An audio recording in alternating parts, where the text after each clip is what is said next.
कोई नेपाली को समस्या हो जाएगा तो क्या सहायता मिल सकती है भारत जरूर जरूर जरूर। हमारी सरकार यहाँ है, केंद्र में भी सरकार है, जी। और इसलिए जब जब हमारे सामने कोई समस्या आती है तो निश्चित तौर से हमारे यहाँ का रिप्रेजेंटेटिव हो, सीएम हो, उनके मंत्री हो, विधायक हो, हम दिल्ली में तो नेपाल से कहीं ना कहीं हमारे घर में आके रहते हैं जी। या मित्र है हमारे, बहुत सालों से मित्र है, या आना जाना रहता है। तो यही एक हमें मौका है आप सभी का, नेपाली भाई बहन का आदर तिथ्य करना, ये हमारा कर्तव्य समझते हैं। और ये भी हम जब वहाँ जाते, नेपाल में जाते हैं, वो भी यही रेसिपी क्लिक करते हैं। तो ये जो नाता है, नाता और दृढ़ करना है, मजबूत करना है। हमारे विकास में सभी का योगदान हमें मिलता है, और गोवा की जो आज तरक्की हुई है, विकास हुआ है, इसमें नेपाली लोगों का भी सहयोग है, ऐसा मैं मानता हूँ। हमारा जो आराध्य है वहाँ पशुपतिनाथ है, यहाँ मंगेश है, यहाँ शिवजी है, ये तो हम सब उसी से इसमें अपना जीवन चलाते हैं। तो सभी को सुख शांति मिले ऐसा व्यवहार हम दोनों देशों के लोगों के साथ हो, भाईचारा बढ़े, दोनों देश जो है शांतता पूर्ण आगे बढ़े, विकास करे और सुखी रहे, ये तो हमारी कामना है। बस लुम्बिनी में भगवान बुद्ध का जन्म हुआ जी। हमारे बिहार राज्य में, उन्होंने अपना बहुत बड़ा धार्मिक आध्यात्मिक काम किया और पूरे दुनिया में शांति लाने के लिए उनके प्रयास थे। आप बहुत अच्छा काम कर रहे हैं, क्योंकि आपके चैनल के माध्यम से हम नेपाली भाई बहन से अच्छी तरह जुड़ सकते हैं। नेपाली भाई बहन हमारे गोवा या हिंदुस्तान के लोगों के अच्छी तरह जुड़ पाएंगे। जब संवाद होता है सभी प्रॉब्लम सॉल्व हो जाती है, आपस में भाईचारा को एक मजबूती मिलती है। दर्शकवृन्द नमस्कार। तपाईँ गोवाबाट सञ्चालित पहिलो नेपाली मिडिया गोवा नेपाली टिभी हेरिरहनु भएको छ।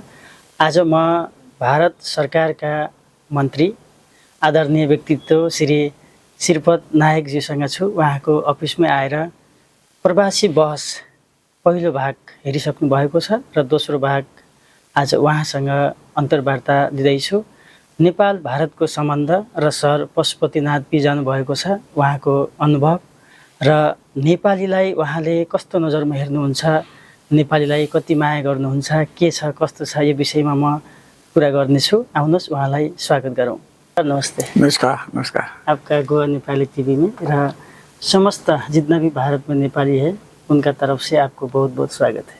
धन्यवाद जी, बहुत बहुत धन्यवाद। सर, मैं प्रश्न शुरुआत करना चाहता हूँ। गोवा में रहने वाले नेपाली समुदाय को आप किस नज़र से देखते हैं और गोवा के विकास में नेपाली समुदाय का योगदान कितना महत्वपूर्ण है? सबसे पहले हमारे नेपाल के भाई बहन यहाँ गोवा में रहते, उन सबका मैं स्वागत करता हूँ, उनको नमस्कार करता हूँ। नेपाल और भारत, इनके संबंध यहाँ के हर आदमी को पता है, यहाँ के हर निवासी को पता है। हजारों सालों से भारत और नेपाल एक बड़े भाई छोटे भाई की तरफ रहता है। हम चाहते हैं कि ये संबंध जैसे हजारों साल रहे, आगे भी ऐसे ही रहे, क्योंकि हमारी संस्कृति एक है। राष्ट्र यदि अलग हो लेकिन विचारधारा, संस्कृति, ये सब एक होने के नाते नेपाल यदि दूसरा राष्ट्र है, अलग देश है, लेकिन वो जो अपनापन इस राष्ट्र के बारे में, नेपाल के बारे में जो भारत के हर नागरिक में है, ये बड़ा अद्भुत है। और इसलिए सनातन धर्म को मानने वाले, पशुपतिनाथ का आपने उल्लेख किया, ये हमारी आस्था का स्थान है। हर भारतीय पशुपति स्थान का दर्शन के लिए उत्सुक रहता है। और रोटी बेटी का संबंध भी भारत में, हिंदुस्तान में ये चलता है। और इसलिए नेपाल का विकास अच्छी तरह से हो, इसलिए भारत अविरत प्रयास करता है। कहीं बीच में राजकीय हेतु से प्रेरित कहीं आगे पीछे हो जाता है, लेकिन मूलतः जो हर नेपाली, हर भारतीय जो चाहता है कि अपने संबंध दृढ़ रहे, भारत नेपाल एक रहे और अपने सनातन धर्म का या जो कुछ अपना रिलेशन है वो और बढ़े, यही सभी भारतीयों की चाह है और हमारे नेपाली भाई भी वही चाहते हैं। लंबे समय से गोवा में काम कर रहे प्रवासी नेपाली लोगों की समस्या, बड़ी समस्या क्या है सर? जितना काम कर रहे हैं आपको नज़र में समस्या क्या लग रहा है? समस्या तो कुछ नहीं, हम वही तो ना, जब कोई अपना मानता है वहाँ का समस्या का प्रश्न ही नहीं रहता है। और गोवा के लोग आदर्तित, अच्छा आदर्तित करने वाले लोग हैं और यहाँ हर मजहब के, हर धर्म के लोग अच्छी तरह से रहते हैं और यहाँ शांति का जो हम चाहते हैं, जिस तरह से चाहते यही गोवा में आपको दिखने मिलती है। तो जब आने वाले को अपना मान लिया तो बाद में समस्या का कोई ये नहीं। लेकिन ये हमारे लिए और एक अच्छी बात है कि हमारे विकास में सभी का योगदान हमें मिलता है और गोवा की जो आज तरक्की हुई है, विकास हुआ है, इसमें नेपाली लोगों का भी सहयोग है, ऐसा मैं मानता हूँ। आखिर यहाँ रहने के बाद जो कुछ सहयोग गोवा के लोगों को मिला, इसलिए तो हम और ज़्यादा विकास में आगे चले गए। आप नेपाल के पशुपति मंदिर गए थे सर, वहाँ का अनुभव कैसा रहा? ये अनुभव अद्भुत था। 2017 में हुआ? हाँ, 2 बार, मैं 2-3 बार गया जी। और एक हमारे सचमुच आस्था का स्थान है।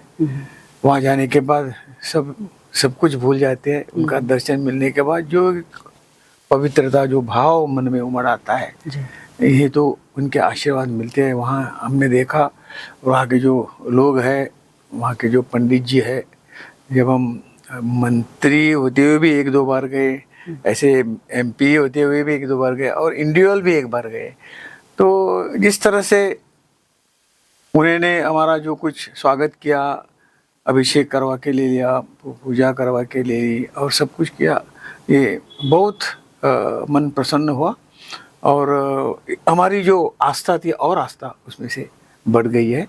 और हम मानते हैं पशुपतिनाथ नेपाल का भला करे, सबका भला करे, सभी को आशीर्वाद उनके मिले, ये तो उनके पास हमारी मांग है। भारत में 40 लाख से भी ज़्यादा नेपाली है सर, और भारत सरकार के तरफ से कोई नेपाली को समस्या हो जाएगा तो क्या सहायता मिल सकती है? जरूर जरूर जरूर, हमारी सरकार यहाँ है, केंद्र में भी सरकार है और इसलिए जब हमारे सामने कोई समस्या आती है तो निश्चित तौर से हमारे यहाँ का रिप्रेजेंटेटिव हो, CM हो, उनके मंत्री हो, विधायक हो, हम दिल्ली में तो नेपाल से कहीं ना कहीं हमारे घर में आके रहते हैं जी।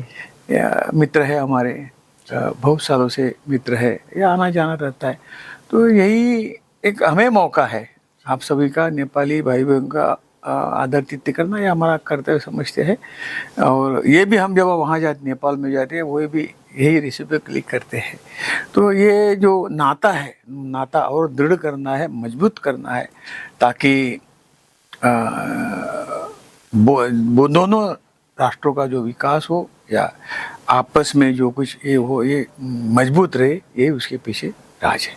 अभी नेपाल में नया सरकार गठन हुआ सर, और नया सरकार का कोई नीति नियम भी है नेपाल भारत का संबंध सुधार करने के लिए, और उन नियमों का पालना भी हो रहा है। राइट। आप क्या बोलना चाहते हो सर? नेपाली मतलब अभी नया सरकार ने जो नियम बनाया है, और एक बड़ी समस्या क्या है सर, नेपाल भारत का जो खुला सीमा है, वहाँ से नेपाली लोग सामान लेते जाते थे और वहाँ से भी लेके आते थे। अभी क्या 100 रुपये से ज़्यादा सामान लिया तो नेपाल सरकार टैक्स लेगा और सामान लिए नहीं पाएगा, और नेपाली लोग बहुत दुखी है। इस विषय में क्या? ये तो नेपाल सरकार का विषय है। जो कुछ प्रचलित ये था, रूल रेगुलेशन था, जो दोनों देशों के लोग अच्छी तरह से उसका पालन करते थे, वही रखना, ये मेरे की सबसे मांग होगी। और ये जो कानून करना, ये हम उसके ऊपर कुछ कह नहीं सकते, तो नेपाल सरकार के दायरे में है। वो जो कुछ कायदा कानून करेंगे। लेकिन यही रिक्वेस्ट इतना ही है कि जो ये सब करते हुए भारत के लोग और नेपाल के लोगों में कुछ एक एक द्विधा स्थिति न हो, इसका ख्याल दोनों सरकार ने रखना चाहिए। संस्कृति, धर्म, या सब तरह से भारत और नेपाल का नागरिक अच्छे भाई भाई तरह रह रहे हैं सर। हैं। और नेपाल ये और वातावरण गोवा रखना का चाहिए। जी, और नेपाल का और गोवा का टूरिज्म और सिंगो भारत का टूरिज्म बढ़ाने के लिए नेपाली लोग क्या करना चाहिए, और यहाँ आके काम तो करते हैं। जरूर जरूर, ये भी साथ साथ यहाँ काम भी करे, यहाँ व्यापार भी करे, और साथ साथ नेपाल का जो टूरिज्म हो जी वो तो एक्सप्लोर करना चाहिए। यहाँ गोवा के लोगों को हो या भारत के पूरे राज्यों के लोगों को, वो नेपाल पशुपतिनाथ का दर्शन, बाकी सब हिमालय का दर्शन, ये सब एक मौका, जब आदमी पर्सनली बात करता है तभी मन में इच्छा होती है वहाँ जाने की, देखने की। ये काम तो आप लोग यहाँ कर सकते हैं, ये बहुत खुशी की बात होगी, ताकि सैलानी वहाँ जाएंगे और सही रूप से नेचर का जो आनंद है ना वो लूटने में उनको मजा आएगा। जी, अभी गोवा नेपाली टीवी के माध्यम से भारत में जितना लोग हैं, लाखों नेपाली भाई बहन आपको देख रहे हैं, हमको देख रहे Thank हैं, you. सब लोग को क्या बोलना चाहते हैं सर अंतिम में? अंतिम तो यही है, भगवान ने एक अच्छा जन्म हमें दिया हुआ है, प्रेम के साथ रहना, एक दूसरे की मदद करना, और हमारा जो आराध्य है वहाँ पशुपतिनाथ है, यहाँ मंगेश है, यहाँ शिवजी है, ये तो हम सब उसी से इसमें अपना जीवन चलाते हैं।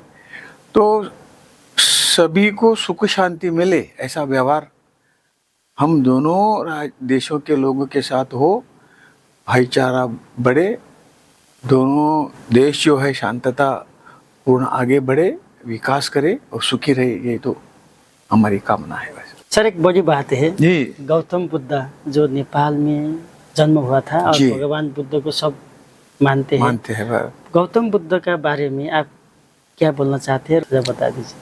बहुत खुशी की बात है, लुम्बिनी में भगवान बुद्ध का जन्म हुआ। जी हमारे बिहार राज्य में उन्होंने अपना बहुत बड़ा धार्मिक आध्यात्मिक काम किया और पूरे दुनिया में शांति लाने के लिए उनके प्रयास थे, और इसीलिए कई राष्ट्रों में बुद्धिज़्म फैला गया। ये बड़ा उनका कंट्रीब्यूशन पूरी दुनिया के लिए है, और इन्हीं बुद्ध जी के तत्वों से ही आज समाज में एकता हो या धार्मिक भावना वो बढ़ गई है, और इसको आगे बढ़ाना हम सबका कर्तव्य है। और हम भाग्यशाली है कि भारत बुद्ध की कर्मभूमि हो गई है। हर राज्य में इनके प्रीचिंग का विकास आज हो रहा है, और इन्हीं के विचारों से पूरे देश में शांति प्रस्थापित होगी, ये हमारा विश्वास है। एक बड़ी न्यूज़ भी आया था सर, अभी बिहार से काठमांडू तक नेपाल भारत का सहयोग में एक रेलवे स्टेशन अथवा रेल मार्ग संचालन होने वाला है, ये सच है सर? भारत सरकार ने कुछ भारत सरकार नेपाल के लिए जो कुछ आप मांगे वो करने के लिए तैयार है। इसके पहले बहुत भारत सरकार ने नेपाल को मदद की है, आगे भी करेंगे, लेकिन जो अच्छे संबंध है वो प्रस्थापित होने चाहिए। वहाँ कोई एक दूसरी भावना नहीं होनी चाहिए, इसका दोनों को ही नुकसान है। जहाँ नेपाल भारत के साथ खड़ा रहेगा तो भारत नेपाल के साथ खड़ा रहेगा, और दोनों की उसमें उन्नति हो जाएगी। ज़्यादा उन्नति तो नेपाल की होगी। भारत के प्रति, नेपाल के प्रति भारत का जो रवैया है, रोज खुला रहा है, ओपन रहा है, उसमें कोई ये नहीं है, अंदर की बाहर की बात नहीं है, और इसीलिए दोनों देशों के भले के लिए हम एक साथ रहना चाहिए, यही हमें आगे जाके नेपाल भारत का सहयोग नेपाल में बहुत है सर, जितना सहयोगी बना है, पानी का मुहान बना है, सब विकास तो भारत से बहुत है। हम भारत से गर्व करते हैं, और भारत में लाखों लोग रहते हैं सर, अपने गुजारा चलाते हैं, कोई परिवार से ही बैठ रहा है, परिवार के साथ ही, और बच्चे लोग को पढ़ा रहे हैं, और भारत का सहयोग बहुत है नेपाल में, और नेपाली लोग लाखों इधर है। और हम गोवा में है सर, गोवा से विगत 6 साल से गोवा नेपाली टीवी एक digital media platform lead India तरफ से फ्रेंचाइजी गुड, लेके गुड, चालू बहुत कर रहे बढ़िया, हैं। बहुत बढ़िया। और इंडिया और नेपाल का रिलेशन और टूरिज्म और जितना लोग नेपाली है उनका घटना समस्या को बाहर लेके आते हैं। हम लोग ये सब प्रसारण न्यूज़ भी करते हैं, नेपाल का क्या हो रहा है, इंडिया का क्या हो रहा है। गोवा नेपाली टीवी को आप कुछ आशीर्वाद शुभकामना जरूर जरूर जरूर, आप बहुत अच्छा काम कर रहे हैं, क्योंकि आपके चैनल के माध्यम से हम नेपाली भाई बहन से अच्छी तरह जुड़ सकते हैं। नेपाली भाई बहन हमारे गोवा या हिंदुस्तान के लोगों के अच्छी तरह जुड़ पाएंगे। जब संवाद होता है सभी प्रॉब्लम सॉल्व हो जाते हैं, आपस में भाईचारा को एक मजबूती मिलती है। ये ऐसे ही आपका काम जो है बहुत सराहनीय है। आप इसको लेके आगे बढ़ना है। बहुत बहुत धन्यवाद। Thank you sir.